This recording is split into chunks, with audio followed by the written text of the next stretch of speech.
Salut à tous, c'est parti pour la toute petite critique des nouvelles aventures de Sabrina. La première saison de cette série est disponible en 2 parties sur Netflix, les 20 épisodes ont été tournés en une seule fois, mais on a eu d'abord 10 épisodes et je vous parle ici de la première partie du coup de la première saison.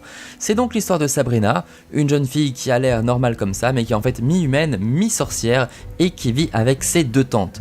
L'histoire vous dit peut-être quelque chose, on avait eu déjà une adaptation dans les années 90 sous forme de comédie pour adolescents avec beaucoup d'histoires d'amour et des petits gags. Là, ça n'a vraiment rien à voir, la série est beaucoup plus sombre.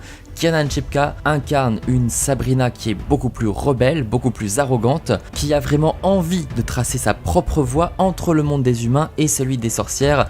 Et le problème, c'est que c'est pas facile puisque le monde des sorcières la rejette, parce qu'elle vient aussi du monde humain, et elle doit cacher ses pouvoirs auprès du monde humain. Donc forcément, elle est prise un petit peu entre deux eaux et c'est très difficile pour elle de faire sa place.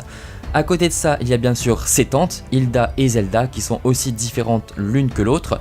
Zelda est ici très autoritaire, très psychorigide, mais tellement bien incarnée par Miranda Otto.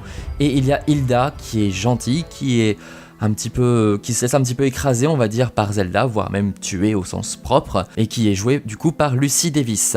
Mention spéciale également à Michelle Gomez qui incarne du coup Madame Satan, qui a pris les traits de Mrs. Wardwell, une des professeurs de Sabrina, et qui essaie de la mener vers l'église de la nuit, donc la voie qui va la mener à Satan. Il est beaucoup question de Satan parce que clairement ici Sabrina et toutes les sorcières sont en fait satanistes. Alors ça développe du coup toute une esthétique gothique assez classique mais très efficace et c'est très agréable à suivre dans ces décors années 60 en plus qui donne un petit cachet original même si ce n'est pas encore trop marqué de ce côté là.